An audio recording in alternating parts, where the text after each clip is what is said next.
the water's fine, homie, jump into the deep end. Sow it, you will reap it. We talking how to start it, how to grow it, how to keep it. Take a deep breath. You are now rocking with Founder Secrets. Hello, everybody. We have Manik Bhat, also known as the Maniac, joining us today. Old friend from the Blueprint Health Accelerated days. Sold his company for more figures than I think my Bank of America account even allows to show on the mobile app. But just an amazing guy, man. Thanks for coming. Of course, happy to be here. It's good to see you again, and great to meet you, Taylor. Nice to meet you, man. So going deeper on our pod today, our icebreaker is, what is your earliest memory? I'll go first. I'll let you guys think about it a little bit. I played tennis growing up, and from early days, I remember playing tennis against a wall with a ball, like no racket. I didn't have a racket, so it's just like playing with my hand against this wall. Sounds so like stupid and boring now, but at the time it was like the most fascinating game in the world. I was like thinking like every game I was some famous tennis player, cool. And I would reenact each of their points. And I was just like fascinated playing against a wall with no toys other than a tennis ball. So yeah. Why didn't you have a racket? I was probably like 4 or 5 years old. Well, I hadn't really started. I mean, I was still like super young, and yeah, it's not that we couldn't afford a racket. It's not what I into. Oh, okay. I didn't know they had made it there yet. Like, fun fact: when I moved to North Carolina, kids would ask me routinely if Romania had electricity. Like, it's a serious question. That's good. But you did. Just what no about rackets. You, Taylor? So mine's a little different. I think my earliest memory, I was young. I think I was less than 2, under 2, and it was very brief. It was maybe 3 seconds, but I was in diapers. I remember that. Oh wow! No way. And that, yeah, it's so hard because it's like, did I dream this, or is because right? Like, what is a memory? I don't know. And right. But I pooped in my diaper and looked at and I remember I was looking up at our washer and dryer, and that was it. That was the end of the memory. That was it. Wow, that's wild. Just hanging out, just looking up, just enjoying life, man. Yeah, and we all need to tap into that. Like, no embarrassment, no fear. Just let it rip. Just let it rip. Just try to be connected to the present moment. Just taking the surroundings, no matter what happens. I like it. See, it was a good moment, Fabio. Yeah. I didn't say it wasn't. Well, mine is my earliest memory is probably sitting next to my brother watching him play video games on the PC. There was a really early strategy game called Max. Mechanized Assault. It was like right before StarCraft, which is like still my favorite game of all time. But like right before StarCraft, there was one other strategy game that was released. And I mean, computers and technology has been like a lifelong interest of mine. And I think it started in those early days watching my brother Rohit play video games when we weren't supposed to be, in the middle of the night.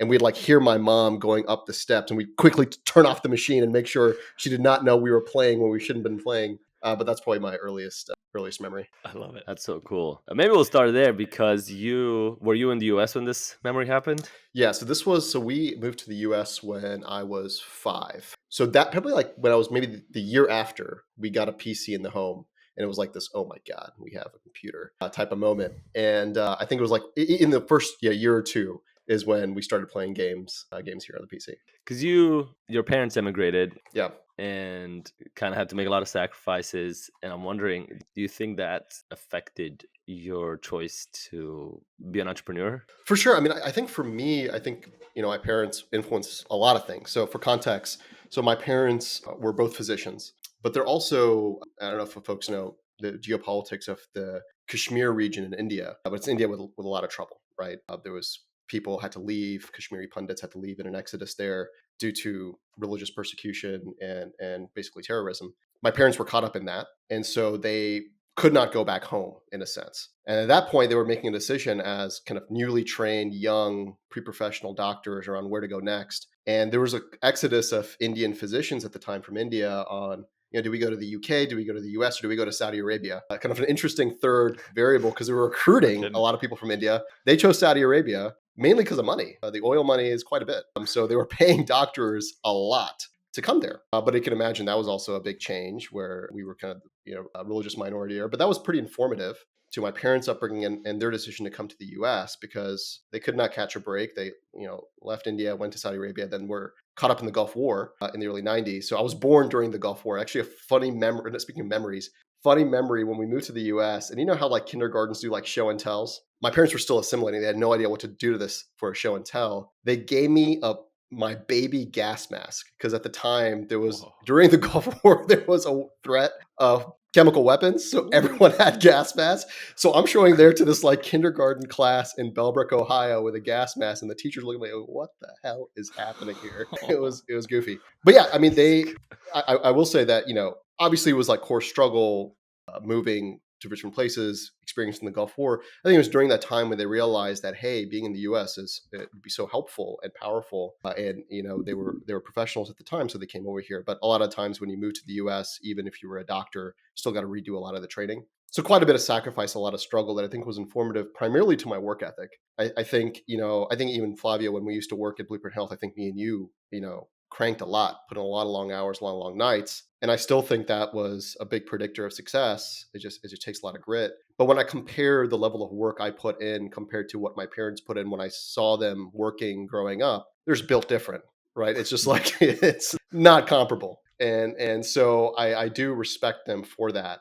So I think there was work ethic was one big piece. The other big piece was I grew up in a household, they were both physicians, and kind of this moral code of trying to serve others or trying to deploy your mind to do better things for this world and better things for the people around you, to reduce suffering, is the best way to employ your mind, was something that was kind of inculcated in me early on. And I think that's probably what pushed me towards doing something in healthcare as my first startup. So I think those are the two big variables, kind of seeing their struggle for work ethic and then their career choices and how they live their life impacted kind of the type of career I chose to get into. So then you end up going to John Hopkins. Yep. You were doing deep research and maybe talk about how you left that to start Healthify and kind of what triggered you to leave one of the most prestigious academic institutions in the world to get one of the best degrees you could have in medicine for a startup. Yeah, I mean, I was always a pretty rebellious, risky risk taker growing up. I kind of enjoyed that. I think specifically at Hopkins, I was on the track to become a doctor. I'd applied to med schools, got in. But during my time at Hopkins, I was also a community health worker at a pediatric clinic and a community psychiatry clinic. So I was working with families in East Baltimore. East Baltimore is a community with quite a bit of need. So I saw families day in and day out struggle with the basics: food, housing, childcare, employment, you name it. And saw it impact the quality of life, the outcomes of that family, the outcomes of those children, the health of that community. And I felt it was more actually from a place of disappointment and anger with the status quo. I'm like, I don't think technology is a magic bullet, but I'm pretty damn sure we could do a lot of this stuff a little bit better. And it was really through those experiences of saying, hey, maybe we can start building something and trying to improve some of these basic pieces of coordination for social services for families. That was really the genesis of Healthify, primarily starting in that pediatric setting. So at that point, it was really for me how do I knew that the classical career path was there on the table. But I also felt like if I did that and did not pursue this, would I regret it down the road? And the answer was yes. If I didn't start something and if I saw this insight and saw that something could be done that was truly differentiated, then I might regret it in the future as I get older. And I also looked at it almost from a utilitarian standpoint, was if this is successful, I could maybe do more good than I could do as an individual physician.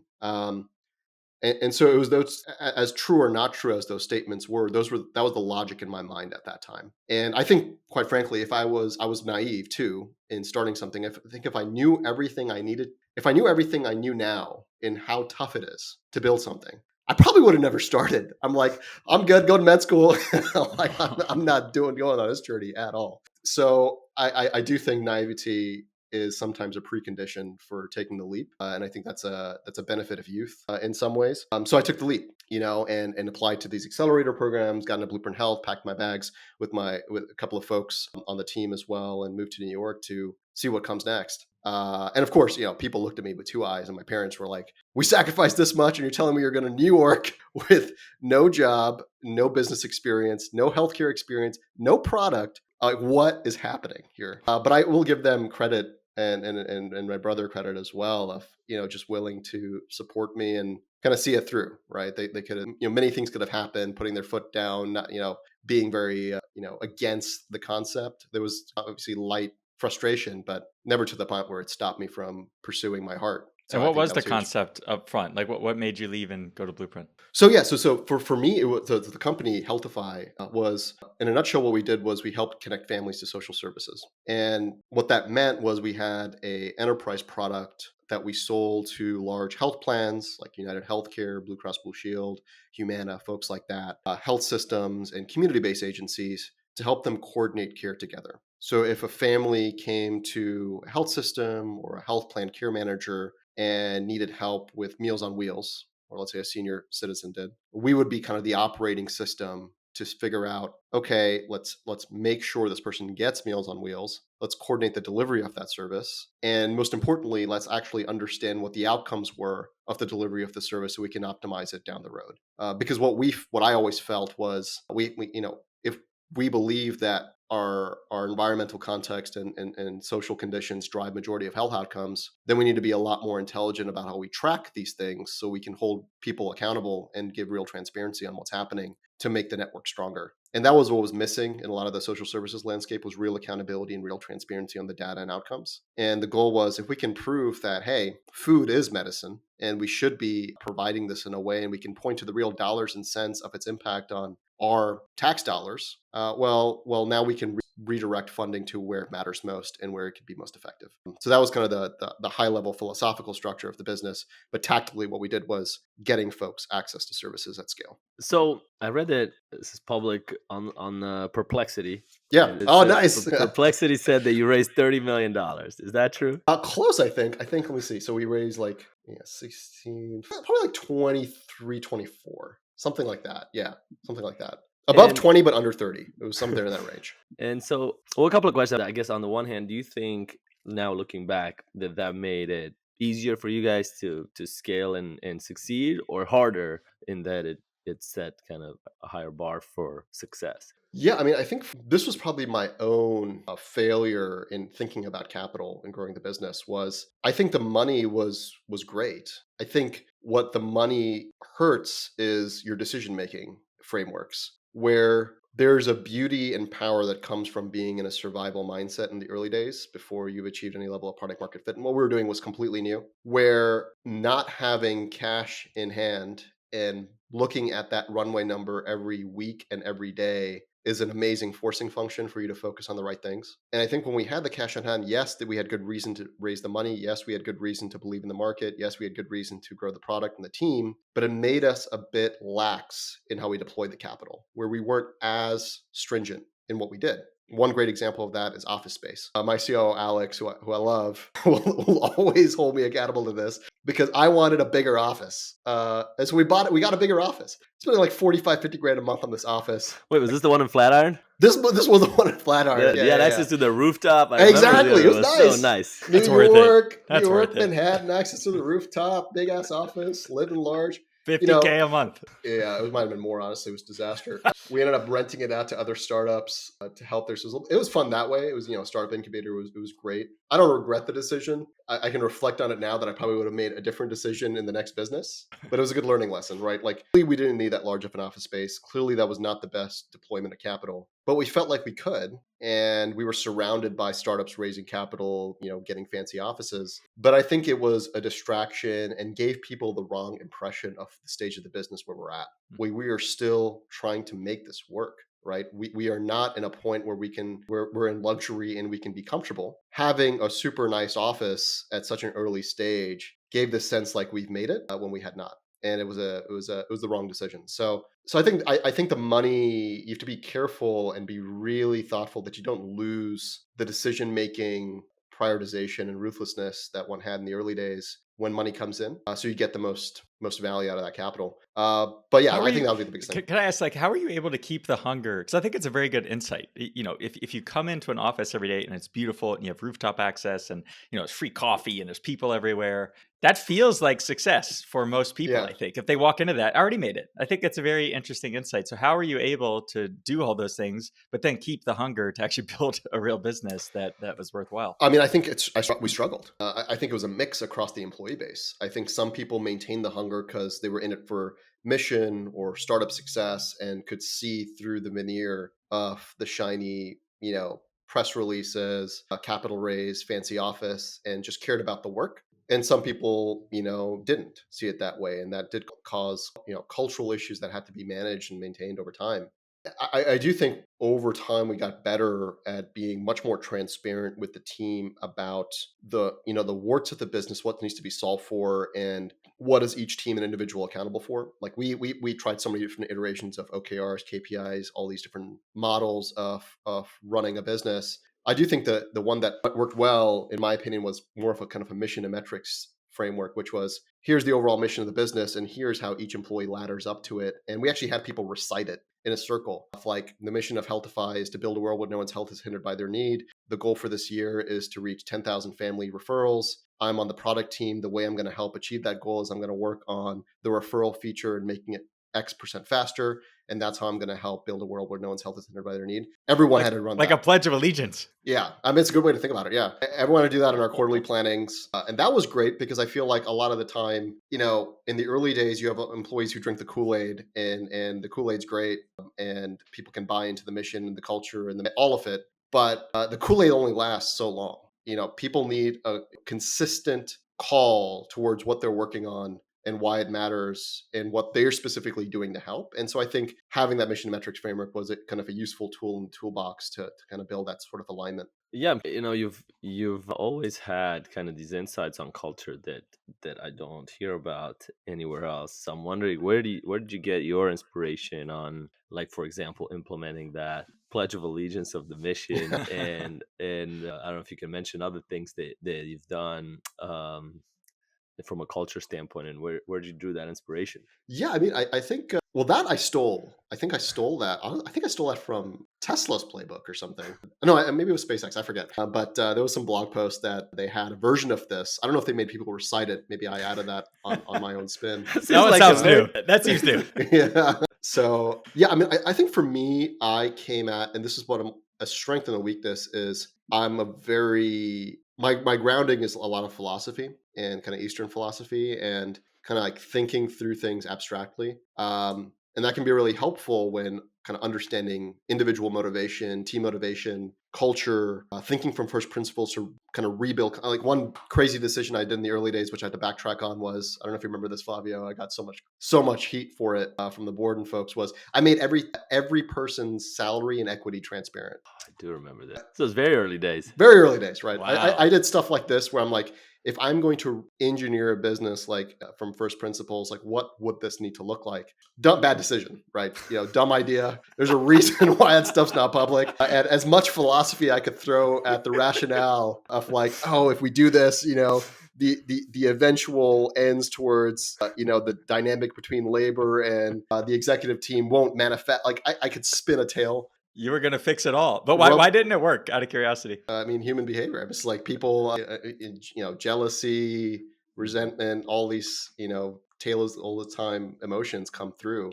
You're not dealing with static, rational systems and players, right? It's like, and that's the problem when you start thinking in that way. It's like you're just dealing with real people with real emotions and real needs, wants, and desires that can't fit in your perfect little box. Well, how did you know when to back off versus when to push harder on some of these ideas? I think I was always very open to feedback, and my team knew they could tell me anything about what they felt. I think that's, the executive and co-founding team, and that's why we're still friends to this day, even though we had a massive, co-founding team was and large executive team was, they knew that if I criticized Manik or said an idea was dumb or crazy, like I'd be willing to discuss that at detail and 100% willing to change my mind. So I had, firm beliefs, but, loosely held, if that makes sense. Like I would come up with a strong thing and then, I'm willing to change immediately. So I think that helped, a good internal course correction. But sometimes I went wild with it. Like, I remember one quarterly planning session, one of my favorites, I just played scenes from The Matrix. And I basically compared one of our big customers at the time to the machines. And I recounted, if you remember the scene of Morpheus talking to everyone at Zion of the machines coming, I basically said all of Healthify was Zion fighting against this machine. And it was weird. I love this so much. I think that's part of the fun of early stage company building is you can get weird with it. So part of it was a little bit of the selfish satisfaction of, putting a little bit more of myself and my philosophy into the company building. And if people liked it, great. And that would build stronger team culture. But yeah, there's definitely a lot of lessons learned where I think the big fault, and I disagreed a lot with some of the executive team, was why the hell are we re-engineering what a business means when our goal is to build this business? Like, Manik, stop worrying about the structure of transparency in the practices of equity and salary. Worry much more about getting the right product for the right customer. And I'm like, you can do both. But I quickly learned that was incorrect. Like, there were some bets I made that were probably the wrong focus and expenditures of time that I wouldn't obviously do the second time around. But they were very informative for a person like me to see it and do it versus believing in someone else. I think that's what makes me me. It's like, I'm not just going to take your word for it always. I'm going to question it, and I'm going to evaluate it myself. And if I'm wrong, great. Now I know. Wow. And so how many co-founders did you have? So technically 4, You but plus 4. no, Four total of 4. Total 4. Yeah. But then our first engineer, I consider him a co-founder as well. So Krishna, so 5. Yes, I mean, I'm wondering, in the early days, I feel like VCs always told you that was too many. Yeah. And I mean, it just and your friends to these days, which a lot of people are not, if all the co-founders end up not getting along. And so I'm wondering, like, how did you manage to keep that together, and how did that affect raising capital, if at all? Yeah, I think we got those complaints too from VCs and others around, why do you have so many co-founders? I think there was a couple things. Like, I think those truisms and concepts of, like, you need it, max 2, 3 is right most of the time, but there are ways to work around it. I think for us, there were a few things going for us. One, the other co-founders, they were never high ego people or power hungry. There was never this subconscious or under the surface idea of, I should be the CEO or I should be doing this, right? People knew very instinctually that, Manik had the most healthcare knowledge. He was, good in front of customers, had kind of the vision, makes sense for him to play that role. And I think also for me, I never kind of leaned into, I'm the CEO, you must do what I say. It was, we got an idea, here's what I think, let's determine if it's the right idea or not. I very rarely put my foot down and said my way or the highway unless it was absolutely necessary for either time or urgency. So I do think our personality traits matched well for that type of low ego environment to occur. And then in terms of setting up the business, also, thinking about equity, it wasn't like everyone was evenly split, right? It was very clear down to what the equity split was like in the early days. Like, yes, we have 4 co-founders, but the percentage differences were massive deltas based on the role of the business and what they could actually offer to the team at that time. So that was helpful too, for people to know, like, okay, this is, my road or my lane, which was helpful. And I think since we were such a debate-oriented culture in the early days, there was no massive fight that we could not overcome without doing conversation, right? Like, we always knew that if we got into a shouting match or heavy disagreement, that there was always light at the end of that, because we knew that this is not personal, this is pure idea discussion, right? And it is that kind of philosophical bent in terms of what I brought, then also what I saw in others, that I think ultimately led to a founding team that worked well with each other. I mean, over time, at the end of the business, when we sold the business, it was just me and Alex left of the co-founding team, right? So the founders departed over the years due to natural things, all amiable, want to pursue something else, getting tired of the business, not wanting to do a manager role, all real good reasons, but nothing was ever a painful process. Sad, certainly, because I love working with these folks, and when they had to leave the business, it sucked, but it was never a mean-spirited part of the process, which is I'm very thankful for. How long did it take before you realized this is a real thing? By this, I mean, raising money is one thing, getting $50,000 a month office, all that stuff's really nice. But I think that for a lot of us, we think in the back of our head, well, this isn't sustainable, right? Every month I'm bleeding cash, and I'm worried about churn or about these customers canceling or what have you. So at what point did you realize this is a real thing? Like, we're really going to be able to make this work? I think for me, when we started getting feedback from some case managers in Florida with one of our large health plan customers of, like, they're not only using the product, we're seeing the metrics and we're seeing patients impacted. And I'm like, this is it.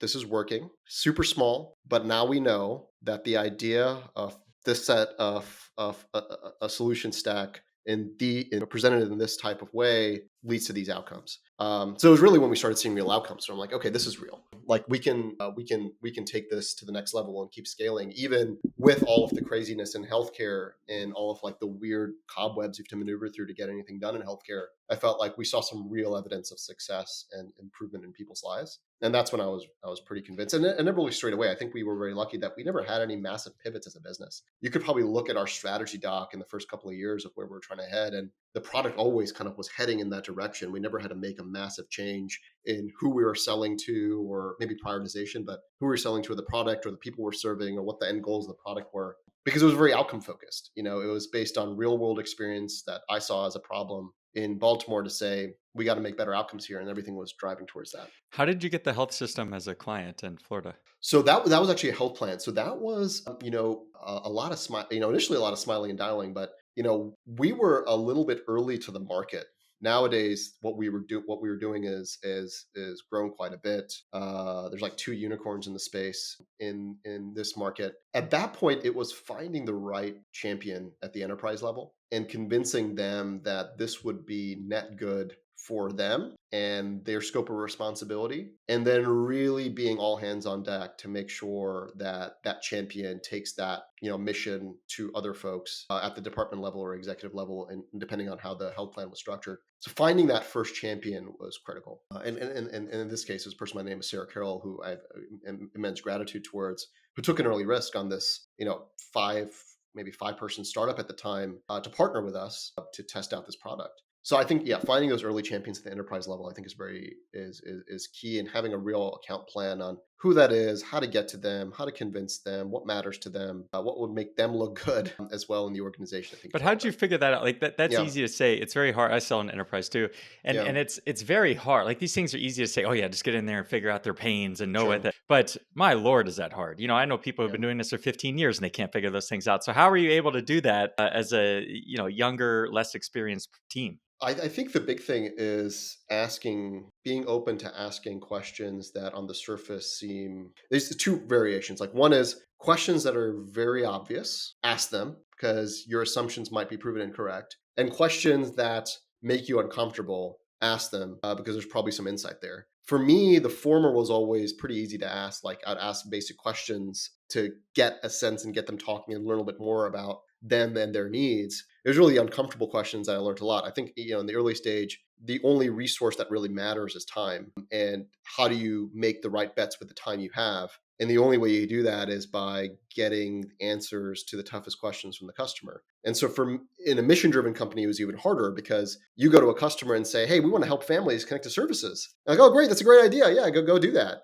And then it's like, okay, great, let's move forward. And it's like, the real question is, how much are you willing to pay for this? Is it $100? Is it $10? Is it $1? Is it 10,000? Is it 100,000? What value does this provide to you? And can you quantify that value to justify a price point? And if you can't quantify the value, what would it take for you to quantify the value? What would need to happen? And you definitely run the risk there of building something that only the customer wants. But those types of conversations help understand, what value does this business actually want? What are their end goals? And now you have that of this group, person, department exists to deliver on these outcomes. Now I have my marching orders on what I need to focus on and build, and how do I reorient the product pitch, my sales pitch to that.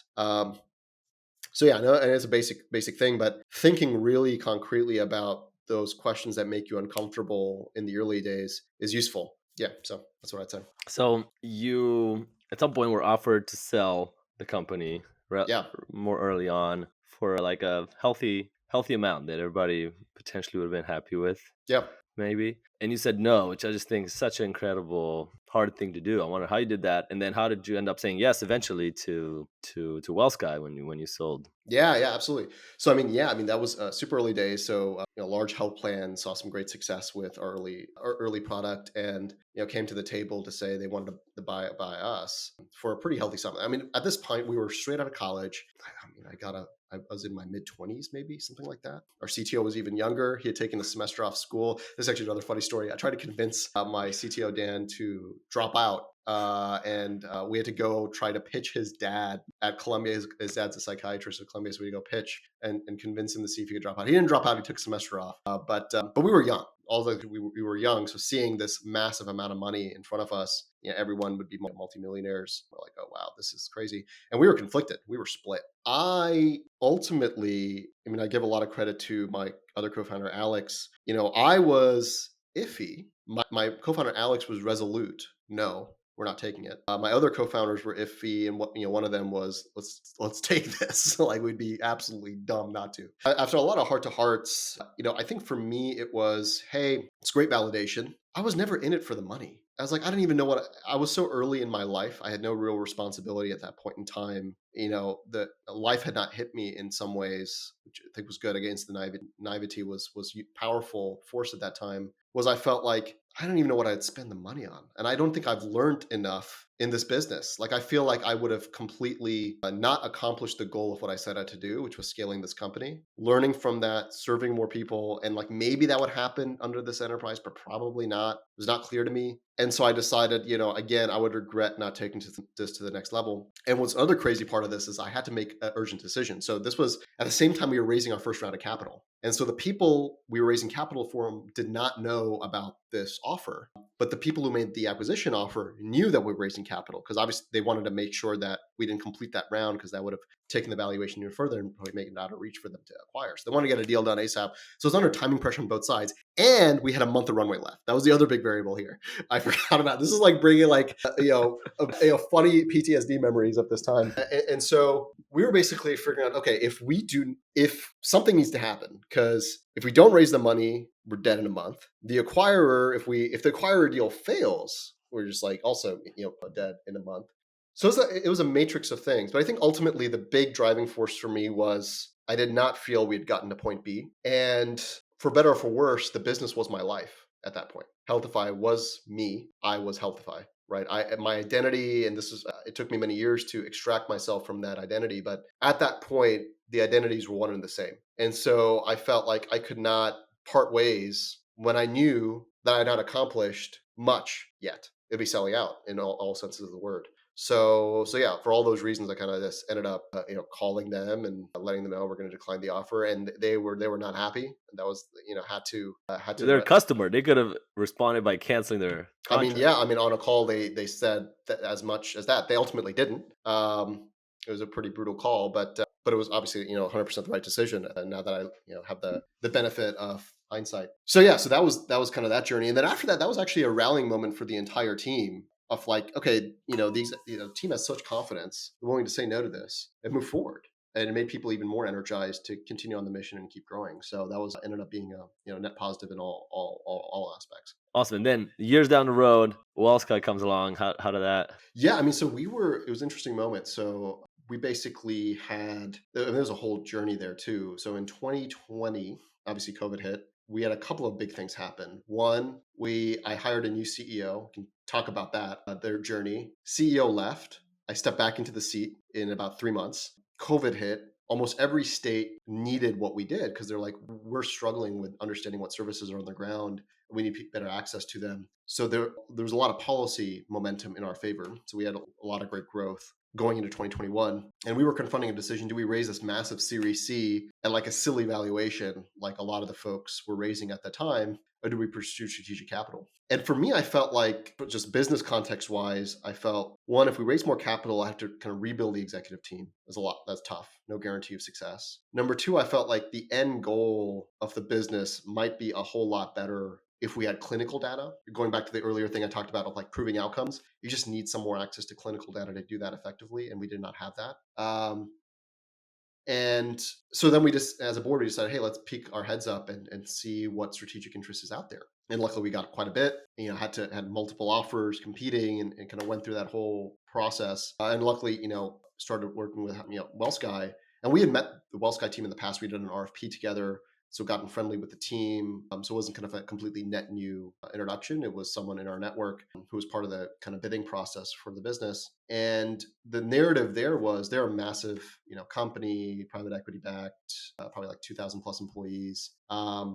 We were at the time like 50, 60 people, not that large. And for us, it was, hey, these folks have some pretty unique assets. Most of discharge planning in the US happens on WellSky software. Personal care, home health, skilled nursing, all of these unique areas of care is on WellSky software. HUD COCs, AAAs, all these different things. In a nutshell, they did a lot of work in care coordination, and having our social services network as a part of that made a lot of sense strategically.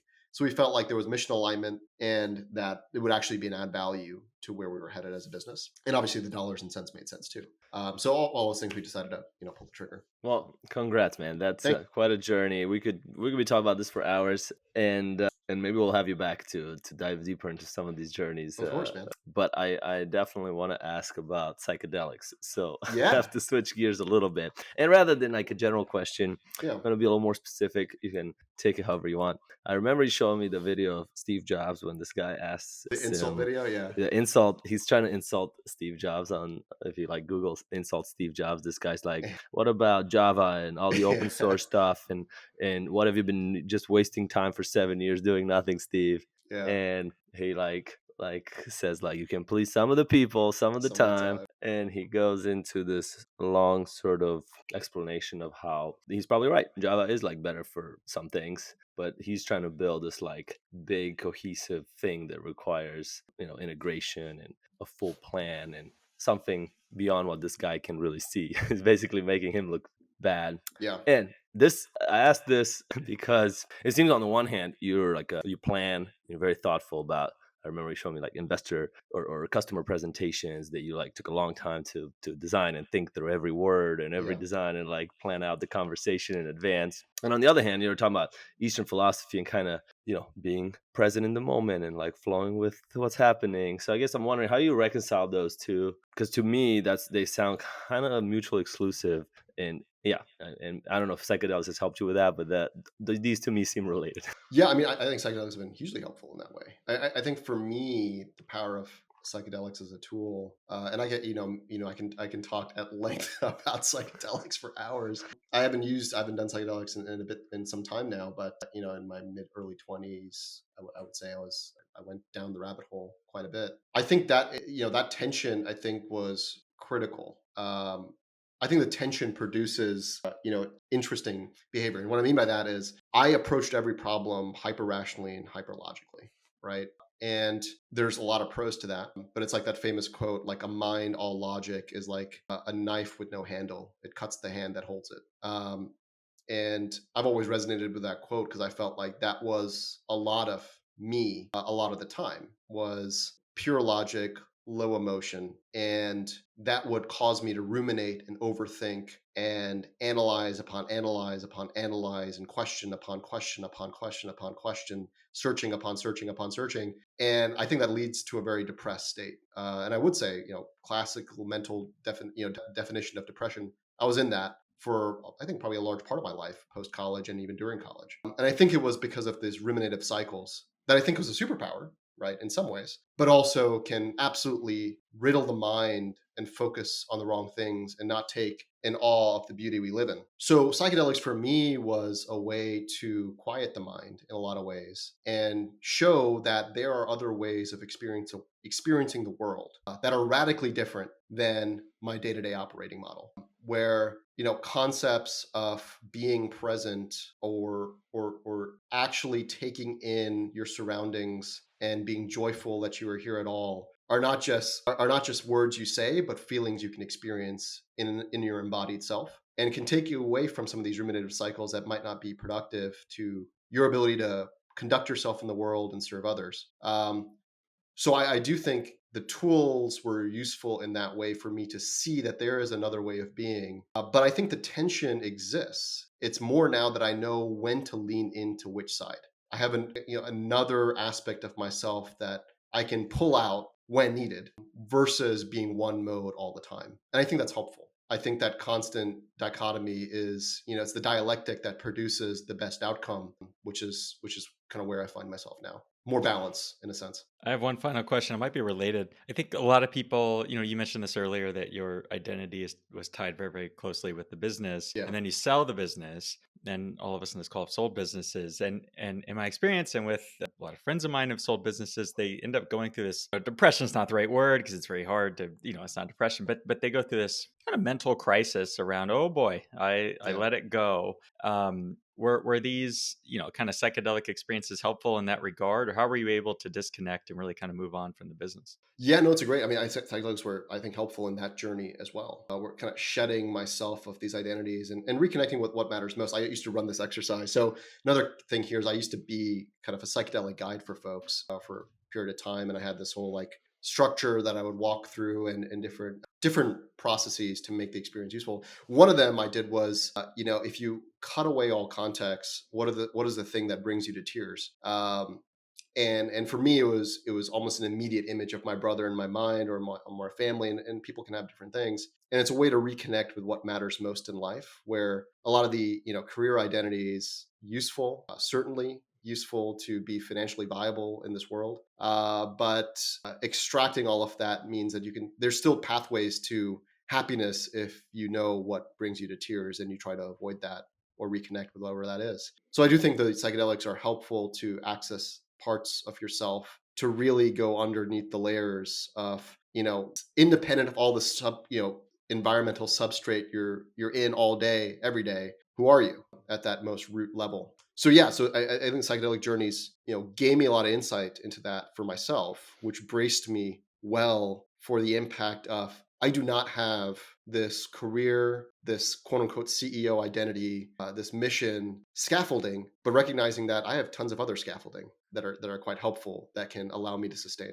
I wonder, did anyone ever answer to the question, what brings them tears, something related to their business? I would assume like never. My churn, my tears. For real. I'm like, you know what? You're in the right place. That's a good question. What do you think? No. That's a great insight. Well, dude, this has been the most amazing, probably the most deep and vulnerable episode we've done. As we wrap up on a lighter note, we're gonna share a life hack that we want to share with the audience. Actually, Taylor, do you wanna go? I can go. So I kind of have two here. I'm gonna go with this one. So keyboard shortcuts on Gmail. This sounds so okay. So we have a friend. He's been on the pod about a couple times, Sam, and he was the one who pushed me. He didn't say it this way, but this is the way I heard it. You can't be a real email person if you don't use keyboard shortcuts. True. I was like, oh, okay. Well, I guess I'm not a real email person. That really offended me. And I said, well, show me how you do it. And then he's like, okay, well, you got to remap all the keyboard, because the default Gmail keyboard shortcuts, they kind of are not very good. So I copied his. So I just copied his. And that was maybe a year ago, probably longer than that, year and a half ago. Game changer. And now I use them so much that it's just part of my, A for archive, E for read, nice. R for reply. But not only that, but like scrolling up, and I can flow through 40 emails, including sending, never touching my mouse. And it just makes it so much more efficient that, it's like God mode for email. And I think that everyone should learn it. That's awesome. Agreed on that. Yeah. That's awesome. I'll share, have you guys heard of Lovable? Lovable.dev? No. This tool is making the rounds now that there's a bunch now where you can build a website with AI. But this is probably the best I've seen in that you literally, cool. I told it. So I started a nonprofit with Taylor and some other people. And all these things need websites that are they have to have something. They have to be like the best website in the world, but they have to have something out there that looks reasonable. And I don't have the time and to do it all. Anyway, this made literally through a chat interface, a pretty decent landing page. And it just makes it very easy to you literally chat with it, like, oh, change this to look more like Airbnb, or change this dashboard to have this image, and you just upload the image and it puts it in. Like it's building a website through a chat with zero code, and you just like select the header and be like, change this to this text. It's all like chat based, and it's I gotta try this. It's really easy, and I'd say Replit. There's some other ones that do it. They require a little more code. This is probably like the easiest I've come across so far. That's cool, because I saw ads for Replit on X earlier. I'm like, I kind of want to give this a shot, but I'll get this more. This looks nicer. That was great too. Probably more great. Complex, more code, little deeper. This is like more like quicker. Nice. Replit like goes in circles. You like give it something. I've used Replit many times, and it'll just kind of go off in a 45-minute tirade. And it's like, hey, I didn't need all that. Yeah, I didn't need all that. Yeah, I just need to change the color. I just need to change the color. Exactly. And it's like, hey, did you want to scaffold this brand new? No.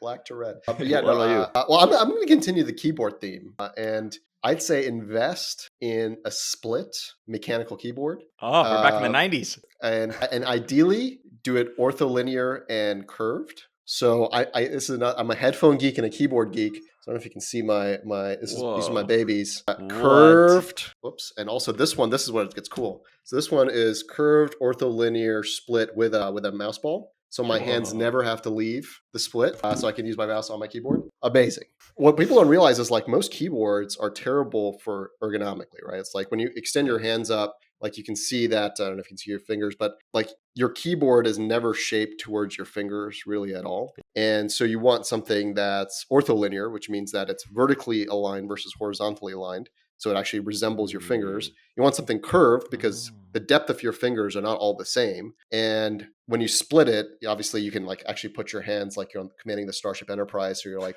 elbows are on the side, your thumbs are, it's beautiful. I can't go back. The problem now is when I try to use someone else's PC, like I've forgotten how to type on a non-split keyboard. So I'm like trying to like fiddle with it. It's terrible. So my words per minute on my curved keyboard is like 120, 130. When I go to like a regular keyboard, it's like 40. It's like, I cannot use this. It's a big leap. So that's a risk, but going off, keyboard shortcuts, like split keyboards are amazing. So who makes yours? So this one I built. So this is you built your keyboard? Not the actual PCB, but there's a company in the Netherlands that makes a 3D printed mold and makes the circuit board. So I had to solder everything together.